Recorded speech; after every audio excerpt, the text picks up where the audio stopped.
Ever wondered how to make the delicious Portuguese bean and pork stew, feijoada? Today, we're journeying into the heart of Portuguese cuisine to explore this hearty, flavorful dish. Feijoada, a delightful combination of pork and beans, originated in Portugal and has since found its way into the culinary traditions of Brazil and other lands once touched by Portuguese rule. The beauty of feijoada lies in its versatility. The dish can be made with various types of beans and different parts of the pig, including the feet, tails, ears, and hearts. You can even add a trotter for a richer flavor. Each ingredient adds its own unique twist, creating a symphony of tastes that will tantalize your taste buds. But enough with the introductions, it's time to roll up our sleeves and get cooking. Ready to start cooking? Gather your ingredients and let's dive into the process. To create this hearty stew, we'll need a variety of ingredients. The main ingredient will be the beans. You may choose from a plethora of types such as white beans, Canario yellow beans, or kidney beans. We'll be using approximately 0.9 kilograms. These nutritious beans will lend a creamy consistency and a fantastic contrast to our other primary ingredient, pork. Now, discussing pork, this stew is a dish that truly cherishes all sections of the pig. It's a clever way to use leftovers and offcuts, changing them into a sumptuous and cost-conscious meal.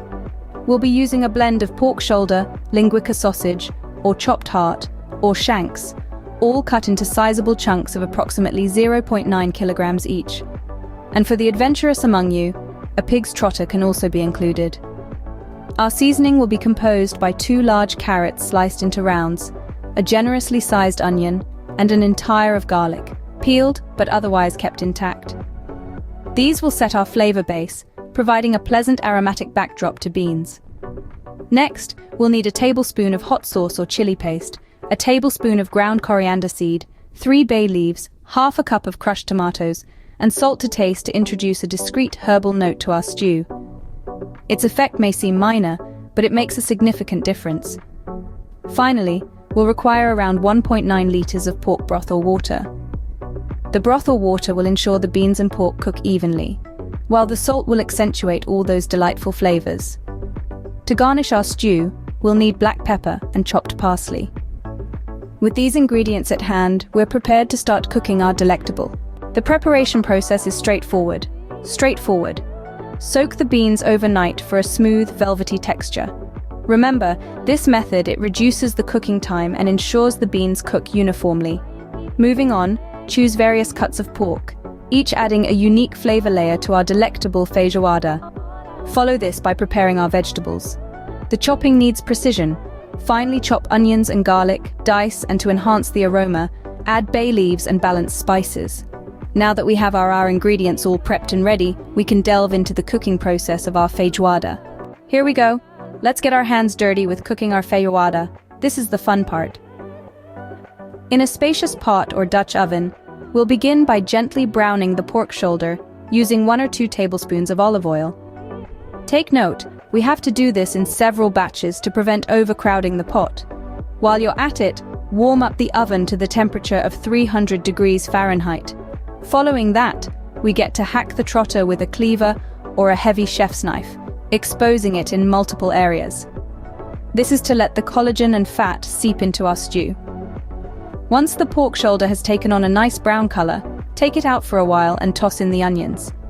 Keep them on the heat until they become translucent. Now comes the time to return the beautifully browned pork shoulder to the pot, along with the trotter, ham hock, coriander, bay leaves, and a healthy dose of salt. Now add the beans and give everything a good stir.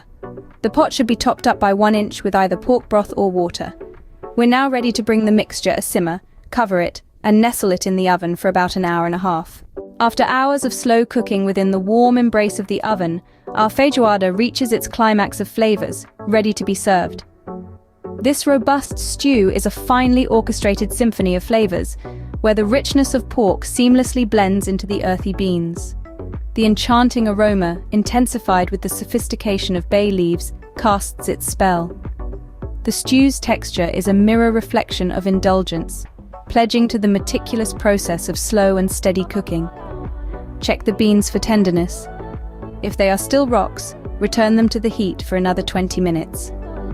If the beans have started to soften, mingle in the carrots, garlic cloves, chili paste and tomatoes, then cover and send it back to the oven for an additional 30 minutes. After this, check the carrots. They should be tender but firm. Now, it's time to introduce the sausage to the party.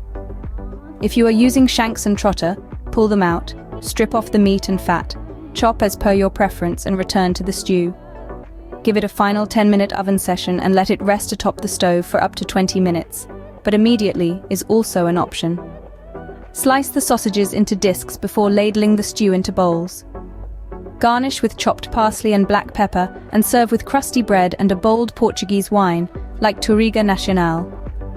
A note to remember: crafting a delectable feijoada is not a task, but a labor love, where the secret ingredient is always a blend of patience and quality components. Savor the wholesome homemade Portuguese bean and pork stew, feijoada, and let the flavors tell their story.